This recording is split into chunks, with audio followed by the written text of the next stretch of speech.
Let's talk about digital identity, the podcast connecting identity and business. I am your host, Oscar Santolaya.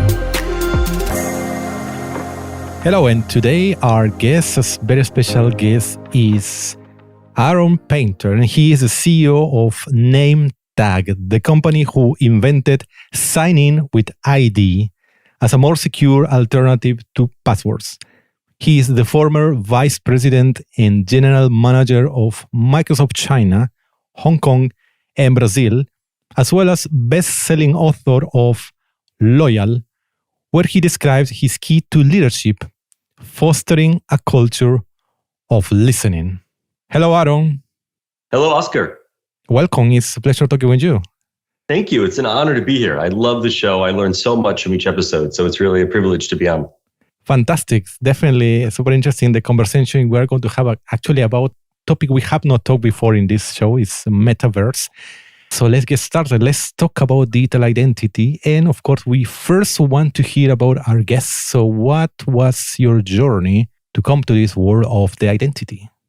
My journey was really grown up in technology. I spent about 14 years at Microsoft. I started in Redmond and near Seattle, and then the rest of my career was outside the US. I spent 4 years in France, 2.5 years in Brazil, 5.5 years in China, mostly doing international development, working with large customers of Microsoft's, partnerships, helping Microsoft expand into new geographies.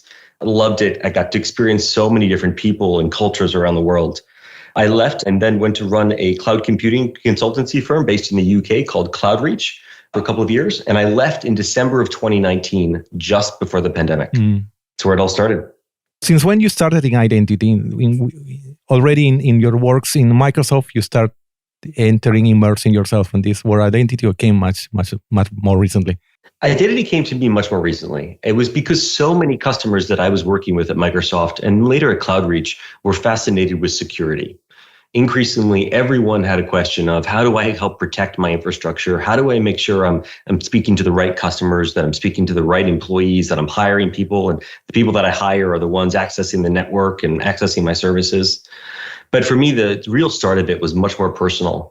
And at the start of the pandemic, I had several friends and family members, mainly in the US at that point, who had their identity stolen.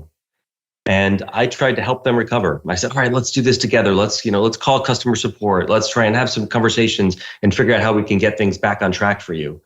And everyone we spoke with, to me, felt like sort of the dark ages. It was the opposite of what I had learned and experienced in China, where you could do almost anything from your mobile phone. But in the context of, particularly in the US at that point, validating who you were when you're on the phone with someone in customer support or trying to log into an account, people had no idea. They were using antiquated methods to try and validate a person. And almost every conversation resulted in, well, why don't you come see me in person? Or why don't you come into the branch? But it was the pandemic. Everything was closed. There was no branch to go to, right? There was no office to go to.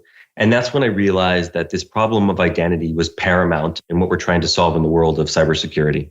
Yeah, excellent. I heard some stories like the one you just said, that personally or someone very close got compromised, lost their identity. How to recover was one of these realization that, yeah, this is a big problem. It is a big problem. So it's fantastic that now you are working now in the world of authentication, identity verification. And I know, because you just have a quick chat before this conversation, that your services you are offering to companies who are entering in this, I don't know how new we could say, but sounds exciting, world of the metaverse. The metaverse, I guess we'll have several metaverses, right, in the future. If you can start telling us, what is the metaverse? Yeah, the metaverse has certainly grown in popularity in the last couple of years, probably most notably with Facebook rebranding their overall corporate brand as Meta, as sort of a commitment from that organization that the metaverse really stands for the future. Other organizations like Microsoft have been very vocal and feeling like they're able to create kind of a metaverse or a virtual community in the business world or in the enterprise. And ideally, over time, it'll be a place where people can interact in a virtual way, which oddly sounds similar to some of what we do today, right? We interact often. You might think of video game platforms as metaverse-like environments today, where people spend their time, they interact, they make new friends, they play, they speak, they chat, and they build relationships with other people. The metaverse ideally will provide more and more compute power, richer experiences and ways for people to build those relationships in new ways, and even richer technologies, perhaps things like holographic, 3D, augmented reality, wearing glasses, a whole bunch of richer ways to make those interactions seem more real life or more human. For me, though, one of the scariest things about the metaverse is that we are inheriting a problem that we haven't really solved in today's world. And that's this concept of how you trust someone online or over the phone or kind of in a virtual or digital context. The history of identity to me gets really fascinating because when you think about it in a physical world, governments have mostly gotten pretty good at identifying their citizens. I'd like to say, more so in developed markets, but you go to examples like India or China, India with Aadhaar and their digital identity program to bring so many citizens into a realm of being recognized and identified. There's been radical progress, but it wasn't always that way. And if you go back hundreds of years, even in Europe, somebody would go somewhere new into a new territory and they weren't recognized. First, people would give them a letter or an attestation saying, yes, this person I vouch for them. Eventually, and then maybe that was a king or some kind of leader. Eventually, that became a passport, as we think of it in the modern form. So that when someone went somewhere new in a physical space, you could say this person can be trusted because they have been identified. Someone has gone through a process to make sure that they are who they claim to be. And in the digital world, and then particularly in the metaverse, as you take that to the next level, we haven't found a way to carry that over. In today's online world, the closest thing we have to a passport is really a password. And a password is just not the same thing. In the early days of computing, it was a smaller group. It was a more trusted community when networked computing started coming together. And you sort of knew who someone was based on the way they identified themselves. Maybe it was an email address identified to an academic or a government institution. A password protected that account. But it wasn't the same as a passport.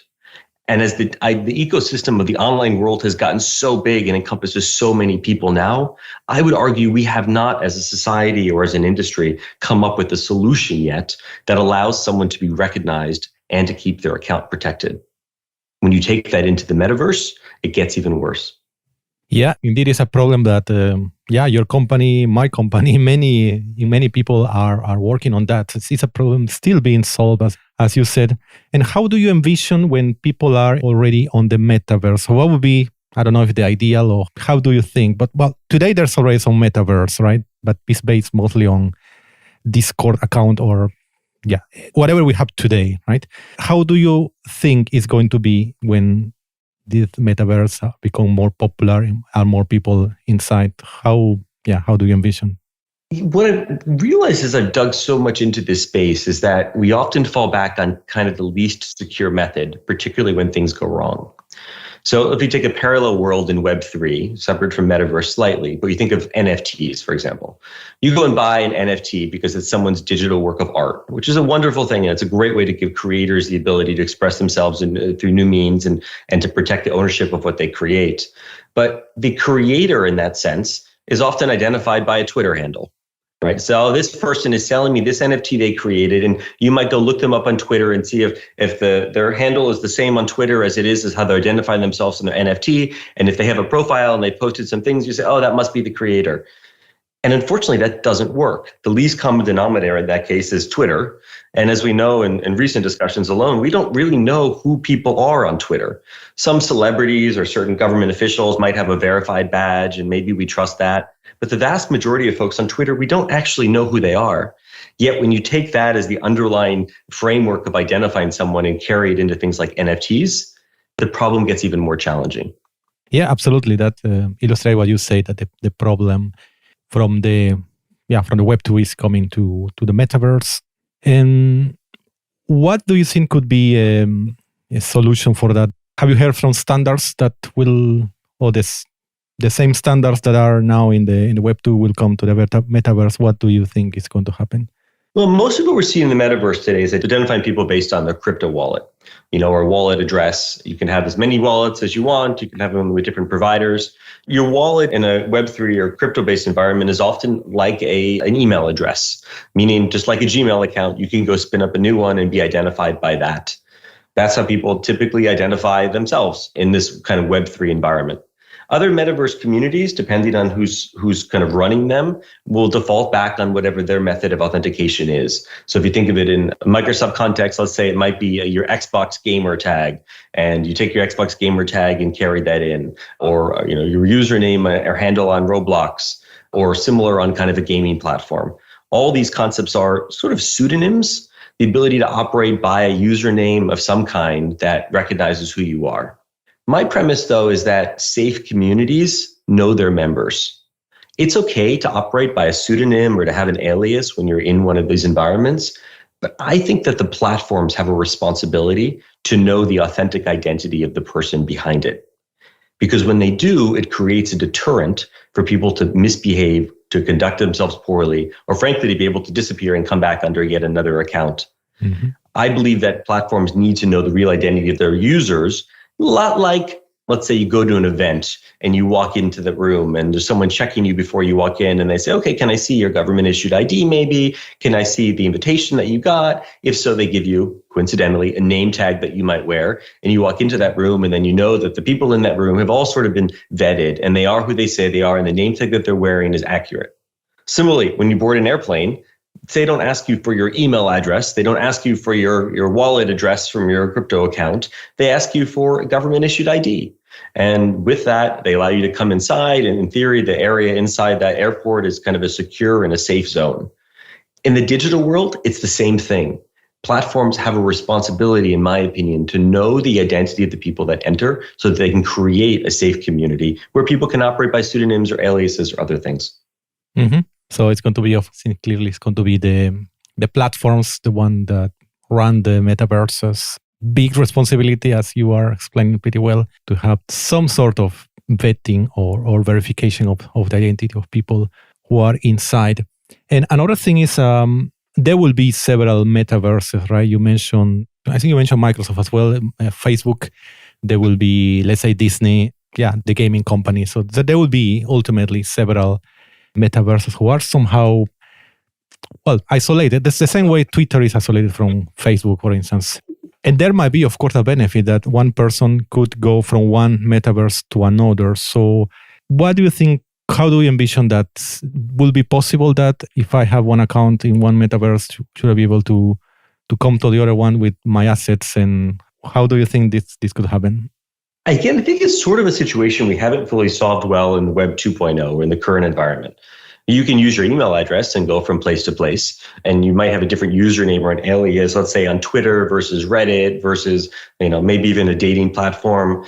Each of them have their own way of creating a sense of community, allowing you maybe to have a slightly different username or profile. But again, the challenge we have in today's world is that you don't necessarily know who's underlying that. You don't know the real identity of the person who's actually underneath that pseudonym or that alias. I feel like there's a solution from what we see in the real world, in the physical world, the offline world, which is that of using someone's government issued ID. And some of the things, as we talked about, or you've spoken with others on this podcast, allow people to take their government issued ID and put it into a digital context. The most basic might be scan your government ID, do a selfie. Do we match these two things? More advanced might be new methods of using blockchain technologies to understand the raw certificate and where someone's identity was issued or from whom. All those things matter, but I would argue there is a way to take something that's consistent like your government issued ID and make it pervasive so that you can use it across different platforms. Yeah, so you think that the government issued identities like passports should be part of this identity solution for the metaverse? Yes, but what's fascinating to me is today, that's where things often break down. Again, going to kind of the lowest common denominator, because the closest that people do with that today is sort of one-time ID verification. And typically it happens in financial services, typically with some sort of financial regulatory requirement like KYC, know your customer, right? Where you might say, in order to open this bank account, I need you to scan your ID so the bank can validate that you are the person, maybe that you come from a certain nationality that allows with anti-money laundering laws or other things. The bank might check the box, okay, they've done that. But then every other time you interact with the bank, they don't use that anymore. They default to then asking you a password or a PIN code or security questions. Maybe they've add things like, multi-factor authentication to make your PIN code more secure, your password more secure. So they send you an SMS or they ask you to set up an authenticator app. But those processes become disconnected. And what typically happens then is when someone is not able to get into their account because let's say they lost their phone, they were locked out, their account password was compromised, they don't remember the complicated answer to a credit check security question, then they're back on the phone with customer support trying to get back into their account. And we fall to this lowest common denominator of that poor customer service agent who is trying their best to essentially be an identity detective and ask the person all these different questions, the best they can, to guess, is this person who they say they are, in order to reset access to their account. And that becomes the weakest line of defense. That's where typically in today's world, accounts get penetrated. It's where account takeovers happen. It's where accounts are compromised. And as we all know, if somebody can be you, if they can impersonate you, they essentially can take over access to your digital assets. Often when we talk about identity, we think of identity of people. Most of the use cases go in that direction. But of course, there's also identity of companies, organizations, more broadly speaking. So when someone is on the metaverse, there will be, of course, company. There will be business. You can buy something, right? You could be able to buy even well-known brands should be, I guess they will be in the metaverse. So you can buy a property, right? Real estate. How do you think with these businesses, how they would prove their identity in the metaverse? We're seeing growth in, you're absolutely right, different metaverse communities, Decentraland probably being a popular example, where brands are putting up shops. They are purchasing real estate, so to speak, and they're putting up virtual storefronts as a way to make their brand known in new environments. And that's an exciting development. That makes a lot of sense. It's great for brand outreach, for people that are engaging in those platforms to be able to see those brands. Unfortunately, though, we run into the same kind of know your business or the business to business, same identity challenges that, again, you talk about with so many on this podcast, where it's difficult to know the authenticity of the brand, partly because we don't know the identity of the individuals behind the brand. And so if we haven't solved a way to know who people are when they're interacting with platforms or in a digital way or over the internet, it makes it even harder to link those individuals to brands to be able to trust that those brands are authentic. And so I think one of the first steps in solving for business is solving for the individual. If we can identify individuals in a consistent and secure way, we can then link those identities to business entities, and we can have a greater sense of confidence. Is this business the one that we think is certainly purporting to be on a platform? Mm-hmm. Yep. Proving the identity of the individuals first, the ones who are behind those businesses that we could see on the metaverse. So have you been yourself exploring some metaverse already? We have. They're so interesting right now because we have a lot of new companies that are starting up trying to build metaverses as kind of the next generation of really building online communities. And a lot of them are fascinated with this concept of building trust. In fact, some of the newer upstarts that we've been working with that are kind of all getting ready to launch are very focused on building trust in their community in a way that hasn't been done in a Web 2.0 context. And they see this identity as a solution to that. I'll give you one of the worst examples, I think, today, unfortunately, is dating. The dating industry online today is kind of scary. You sign up with a username. Sometimes it's linked to a social account. I don't personally do a lot of the dating app scene, but it is a very big area where we engage on the business side from NameTag today, because someone shows up on a dating app. You're starting to get to know that person. You're going to go meet in person offline, which requires an enormous amount of trust. But unfortunately, we hear these stories. You've seen the Netflix show on catfishing and, the Tinder swindler and all these sorts of activities, because we don't authentically know, the dating platforms don't authentically know the identity of the people that are on there. And so it's difficult to build trust with someone that you're about to go meet online if you don't really know, or the platform doesn't know who they are.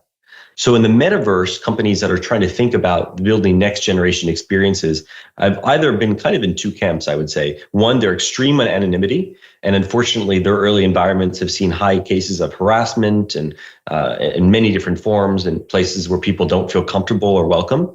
And then we've seen, I think, a newer generation that we'll see emerge more even in the coming months, where they're putting a greater priority on knowing the identity of the people to create a safe space. Well, definitely, it's interesting hearing from your experience already talking with companies who are building the metaverse, that there is interest in having proper identification of people. So that's definitely great to hear. Identity is everywhere. It's why this podcast is such an exciting topic for all of your listeners. It's such a pervasive concept that we see, sometimes we talk about it in opening bank accounts and financial services, but it's so much more. And when you start to think of it in environments where people want to build trust, particularly social environments, which is what the metaverse really represents. Places where people can be social, over time be professional, but grounded in knowing who that person is, as opposed to just kind of making virtual friends that might be real, they might be human, they might be who they claim to be, or they might not be. I'm deeply optimistic that we can create this metaverse environment, or kind of the next generation of the internet or Web3, with a greater sense of authenticity behind people to create safer and more trusted spaces. Yeah, absolutely. I think we will do that. Well, very interesting conversation about the metaverse, and with your special view that working on NameTag. Finally, one question we asked to all our guests is that for all business leaders listening to us now, what is the one actionable idea that they should write on their agendas today? Yeah, I'm very focused on this concept of kind of the weakest link. And I would encourage everyone listening to understand how their organization responds when a customer, employee, a user is locked out of their account in need of support.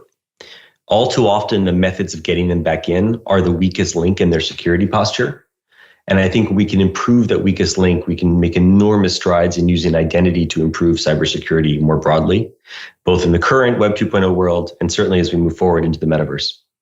Okay, thank you very much, Aaron. It was fantastic having this conversation with you. So for people who would like to continue this conversation on the metaverse or anything of identity, what are the best ways to get in touch with you? Check out our website, getnametag.com, or feel free to visit me on LinkedIn. We post a bunch of content and love engaging in discussion with people who are passionate on these topics. Excellent. Thanks a lot. Again, thanks for this conversation, Aaron, and all the best. Thank you, Oscar. Thanks for listening to this episode of Let's Talk About Digital Identity, produced by UbiSecure. Stay up to date with episodes at ubisecure.com/podcast, or join us on Twitter at UbiSecure and use the hashtag LTADI. Until next time,